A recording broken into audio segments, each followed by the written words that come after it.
ദൈവനാമത്തിന് മഹത്വമുണ്ടാകട്ടെ. ഇന്നത്തെ പ്രഭാതത്തിലെ ചിന്തയ്ക്കായി ലഭിച്ചിരിക്കുന്ന വേദഭാഗം സദൃശവാക്യങ്ങൾ 3-ാം അധ്യായം 6-ാം വാക്യം. നിന്റെ എല്ലാ വഴികളിലും അവനെ നനച്ചുകൊള്ളുക, അവൻ നിന്റെ പാതകളെ നേരെയാക്കും. ഒരിക്കൽ 5 വയസ്സുള്ള ഒരു കുട്ടി തൻ്റെ പിതാവിനോടൊപ്പം പള്ളിയിൽ പെരുന്നാൾ കൂടാൻ പോയി. പള്ളിയിലേക്ക് പോകുന്ന വഴിയിൽ വലിയ തിരക്കായിരുന്നു. തിരക്കിൽ വേറിട്ട് പോകാതിരിക്കാനായി അവൻ അപ്പൻ്റെ കയ്യിൽ മുറുകെ പിടിച്ചു. വഴിയുടെ ഇരുവശത്തും നിറയെ കടകൾ, കടകൾക്ക് മുന്നിൽ പലതരത്തിലുള്ള കളിപ്പാട്ടങ്ങൾ. അവൻ അപ്പനോട് പറഞ്ഞു, അപ്പ, എനിക്കൊരു ബലൂൺ വേണം. അപ്പൻ ഉടനെ തന്നെ വലിയൊരു ബലൂൺ വാങ്ങിക്കൊടുത്തു. കുട്ടിക്ക് സന്തോഷമായി. ഒരു കൈ വീർപ്പിച്ച വലിയ ബലൂണിലും മറുകൈ അപ്പൻ്റെ കരങ്ങളിലുമായി അവൻ പിന്നെയും മുന്നോട്ട് നീങ്ങി. അല്പം കഴിഞ്ഞപ്പോൾ സമപ്രായത്തിലുള്ള കുട്ടികൾ വിസിലൂതുന്നത് അവൻ്റെ ശ്രദ്ധയിൽപ്പെട്ടു. അവൻ വീണ്ടും പറഞ്ഞു, അപ്പ, എനിക്കൊരു വിസിൽ വേണം. അപ്പൻ പൊന്നോമന മകന് അതും വാങ്ങിക്കൊടുത്തു.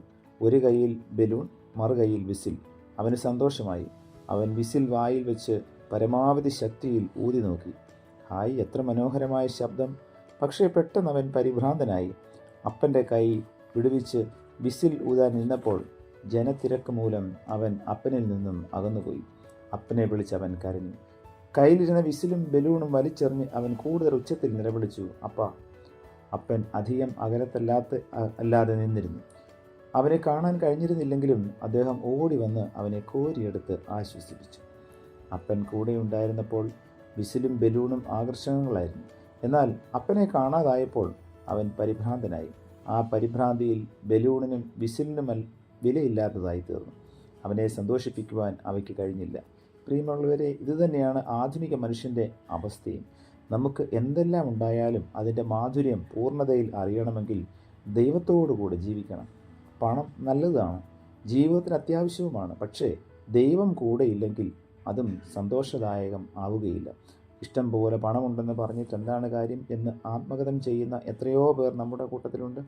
സൗന്ദര്യവും ആരോഗ്യവും നല്ലത് തന്നെ, അറിവും കഴിവും വേണ്ടത് തന്നെ. എന്നാൽ ദൈവത്തെ കൈവിട്ടുകൊണ്ട് ഇവയെല്ലാം ആസ്വദിക്കുവാനും ഉപയോഗിക്കുവാനും തുടങ്ങുന്ന വ്യക്തി ക്രമേണ അസ്വസ്ഥതയിലേക്ക് പോകും. ദൈവം തന്നിരിക്കുന്ന ദാനങ്ങളെ ദൈവത്തോടുകൂടെ ആയിരുന്നുകൊണ്ട് ആസ്വദിക്കുകയും ഉപയോഗിക്കുകയും ചെയ്യുക. അതാണ് സമാധാനത്തിൻ്റെ ജീവിത രഹസ്യം. പ്രിയമുള്ളവരെ, നമ്മുടെ ദാമ്പത്യ ജീവിതം ആസ്വാദികരമല്ലെങ്കിൽ, നമ്മുടെ ശുശ്രൂഷ നമുക്ക് മാധുര്യം പകരുന്നില്ലെങ്കിൽ, സമ്പത്തും ജോലിയും ആരോഗ്യമൊക്കെ ഉണ്ടായിരുന്നിട്ടും സന്തോഷിക്കാൻ പറ്റുന്നില്ലെങ്കിൽ, നാം ഒറ്റയ്ക്കാണ് ജീവിക്കുന്നത്. ദൈവത്തിൻ്റെ കൂട്ടായ്മയിലേക്ക് മടങ്ങി വരിക. തിരക്കിലും ദുഃഖത്തിലും സുഖത്തിലും അവിടുത്തെ കരങ്ങളിൽ മുറുകെ പിടിക്കുക. കാരണം കർത്താവാണ് ജീവിതത്തിന് മാധുര്യം പകരുന്നത്. പ്രാർത്ഥിക്കാം. പ്രിയ കർത്താവേ, അങ്ങയുടെ സാന്നിധ്യമാണ് ഈ ലോക ജീവിതത്തെ മാധുര്യമാക്കുന്നതെന്ന് ഞാൻ തിരിച്ചറിയുന്നു. അങ്ങയുടെ കരങ്ങളിൽ മുറുകെ പിടിച്ചുകൊണ്ട് ജീവിക്കുവാൻ എന്നെ പഠിപ്പിക്കണമേ.